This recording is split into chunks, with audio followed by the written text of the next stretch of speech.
You can stand, sir, when you take the floor, because it's easier for the rest of the House to actually see you. TR Group, Mr. Kamall. Thank you very much. This is a summit to discuss threats. Threats from radicals, threats to our economies, threats on our borders. And all these threats require strong leadership. And on the terror threat, most of Thursday's Council will be rightly devoted to the issue of law enforcement and aspects of our response, internal security and PNR. And can I thank the Presidency for their kind comments on the Kirkhope report. But I have to say it's shameful that the other group leaders want to undermine the Kirkhope report as he seeks to get the right balance between our civil liberties and our security. Let us also make sure that we do not ignore the other strand of this problem. As Mr. Timmermans said, the drivers of radicalisation itself. Why are people from all backgrounds, some highly educated, killing innocent people, falsely invoking the name of God? Why? It's a question I've been asked a lot recently. But there is no one path to radicalisation. There are different drivers. Some, like a search for identity amongst some second and third generation Muslims, or violent criminals radicalised in prison, giving them another violent cause to fight for, or radicals from other countries given a platform for their extreme views in some of our communities. There are many paths. There is no easy answer. There is no silver bullet, metaphorically or literally. And most of the answers are actually found at the local level, rather than at the EU.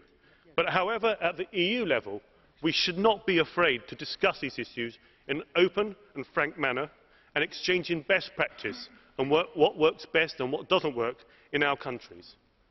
Now, if terrorism is a threat amongst us, then there is a serious threat on our doorstep. On Ukraine, the ECR shares the concerns about the humanitarian catastrophe unfolding right under our noses. But frankly, only Vladimir Putin can put an end to this crisis. He must literally get his tanks off of Ukraine's lawn, and today's meeting in Minsk is perhaps the last chance for a deal. But we must be clear. We must seek a peaceful and political solution. But if Putin continues to aggress, then we must deploy every economic weapon that is available to us. In 21st century Russia, money talks. And that's why, actually, it's unfortunate that in the EU we are not in a stronger position. There are no shortcuts to economic growth, no easy fixes for the Eurozone, and no alternatives to much-needed reform.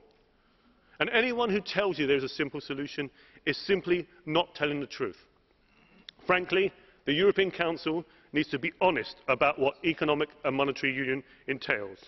If you want to keep the weaker economies in the Eurozone, then taxpayers in richer Eurozone countries, Germany, Netherlands, Finland, will have to pay for fiscal transfers to poorer Eurozone countries, maybe forever.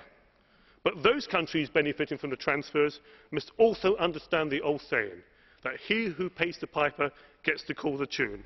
And as politicians, we should be straight about this and let people make up their own minds. The voters made up their minds in Greece and they chose Syriza. You won't be surprised to hear that I disagree with their platform, but the people of Greece voted for it, and we have to recognise that. But the time for grandstanding on both sides is over. If Greece wants to discuss its sovereign debt with creditors in a mild-mannered way, it should get a fair hearing. But if Greece wants to splash the cash, then it must understand that voters in the richer Eurozone countries may want to show it the exit door. So this might be an informal council, but the subjects being discussed could not be more serious. Tackling terrorism, tackling Putin, and tackling the Eurozone crisis. Let us all hope that the leaders at the European Council will make some headway and lead us to calmer waters.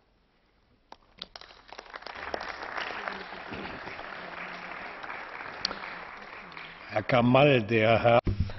Mr. Kamall, Mr. Nutter has a blue card for you, or has a question for you. Mr. Nutter. Thank you, Mr. President. Mr. Kamall, you spoke about the drivers of